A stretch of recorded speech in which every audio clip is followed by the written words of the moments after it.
구독자님들의 구독료 후원으로만 운영 유지되는 나라의 TV, 보다 많은 성원을 기대하며 방송 시작하겠습니다. 한국갤럽 조사 결과 국민의힘 지지율이 급등해 40% 벽을 돌파하고 윤석열 대통령 지지율도 40% 턱밑까지 올랐습니다. 반면에 공천 파동에 휩싸인 더불어민주당 지지율은 추락해 국민의힘의 오차 범위 밖으로 밀려났습니다. 특히 총선 승부처인 서울과 부울경, 충청에서 국민의힘에 크게 밀렸습니다.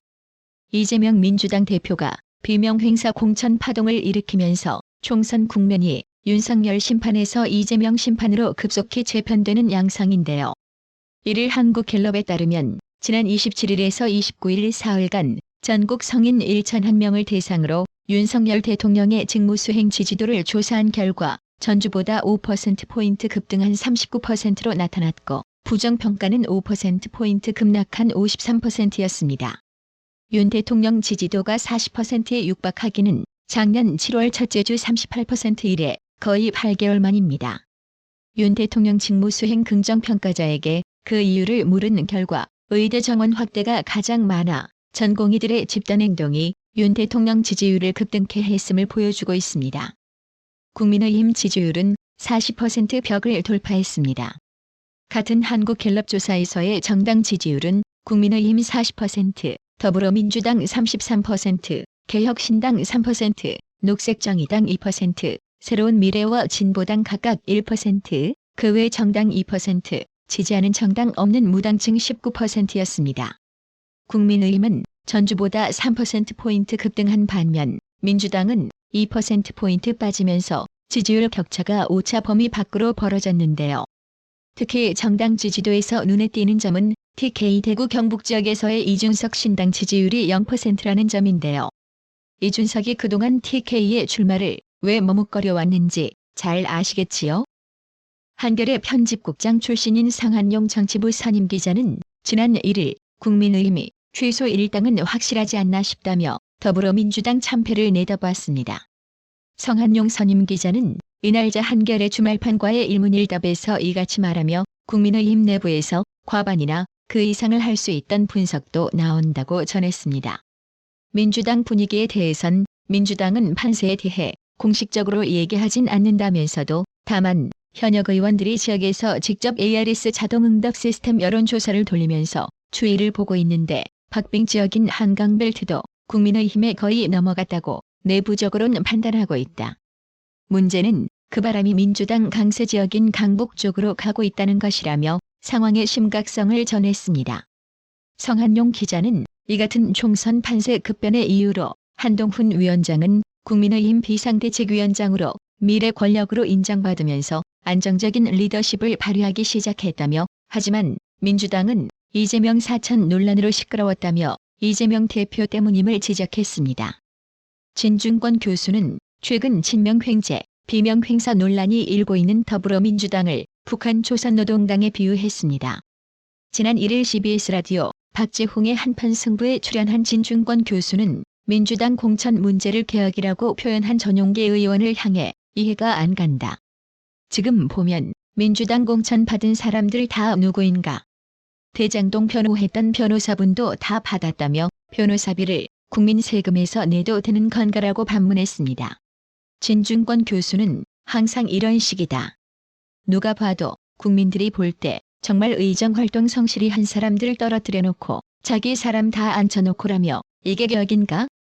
이제는 당내에서 이질적인 목소리들 하나도 안 남게 된다. 조선노동당처럼 되는 것이라고 지적했습니다. 그러면서 그걸 혁신이라 부르고 개혁이라고 부르는가라며 친명 다선들 하나도 안 잘리고 비명 다선만 잘리고 비명 초선들 하나도 안 보이고 다 친명 초선만 보이는 거 이게 문제라고 목소리를 높였습니다. 이어 진중권 교수는 민주당 공천의 콘셉트는 이재명 대표 나 혼자 살겠다. 일단 당을 내 것으로 만들어야 된다. 당에서 나의 리더십에 도전할 수 있는 모든 싹은 다 제거하겠다. 이거지 않느라며 그 콘셉트대로 가고 있다고 비판했습니다. 진중권 교수는 사실은 이재명 대표한테 총선 이기는 게 그렇게 크게 중요한 문제가 아닐 것이라며 당권을 잡는 게 중요한 거고 그걸 혁신이라고 부르는데 정말 진짜 파렴치하다고 느낀다고 직격했습니다. 박민식 전 국가보훈부 장관이 당의 요청을 수용해 22대 총선 서울 강서을에 출마하겠다는 뜻을 굳혔습니다. 국민의힘 공천관리위원회는 앞서 영등포에 출마했다가 경선을 포기한 박민식 전 장관을 서울 강서을에 재배치하는 방안을 검토했고 한동훈 비상대책위원장이 직접 요청도 한 것으로 알려졌는데요. 박민식 전 장관은 3일 페이스북을 통해 며칠 전 한동훈 위원장으로부터 강서을에서 싸워 승리해달라는 요청을 받았다. 저는 수도권 격전지 탈환이란 사명감으로 이번 총선에 나섰다. 무엇보다 당의 승리, 국민을 위한 승리를 위해 제 역할을 다하겠다고 다짐한 바 있다며 이같이 밝혔습니다. 한편 김성태 전 원내대표는 전날 입장문을 통해 나는 이제 강서 선거의 플랫폼인 셈이고 이것이 나의 선당 후사를 실천하는 길이라고 생각하고 있다며 박민식 전 장관의 강서을 출마에 환영의 뜻을 밝힌 바 있습니다. 강서을 총선 승리를 위해서는 지역에 오랜 기간 뿌리를 내리며 내리 3선을 했던 김성태 전 원내대표의 도움이 절실했던 상황에서 박민식 전 장관이 천군만 말을 얻은 격이 되었는데요. 이러한 김성태 전 의원의 박민식 전 장관 지원 배경에는 지난 2일 김영주 국회 부의장과 회동을 마치고 취재진과 만난 한동훈 위원장은 승리를 위해서는 강서을에서 오랫동안 활동해온 김성태 전 원내대표의 적극적인 노력도 필요하다며 지금처럼 어쩌면 지금보다도 더 강서을 승리를 위해 전력을 다해달라고 했었습니다. 이와 관련해 김성태 전 원내대표는 데일리안과 통화에서 박민식 전 장관은 18대에서 19대 국회의원을 하면서 정말 날 잘 따르는 동생이었고 영등포에서 쉽지 않은 여건이 됐을 때 내가 안아줘야겠다는 생각이 있었다며 운명처럼 한동훈 위원장이 공개적으로 요청을 또 했기 때문에 흔쾌히 수용한 것이라고 말했습니다. 이낙연 새로운 미래 공동대표는 2일, 3일로 예정했던 저의 광주 출마 기자회견을 잠정 연기한다고 밝혔습니다. 이낙연 대표는 이날 오후 페이스북을 통해 이같이 공지하며 민주 세력의 결집과 확장을 위해 사전에 긴급히 할 일이 생겼다며 연기 이유를 설명했습니다. 그러면서 저의 기자회견을 준비하거나 기다리신 언론인과 광주 시민, 당원과 지지자 여러분께 송구스럽다며 저의 기자회견은 며칠 안에 이루어질 것이라며 광주 출마는 반드시 할 것임을 분명히 했습니다.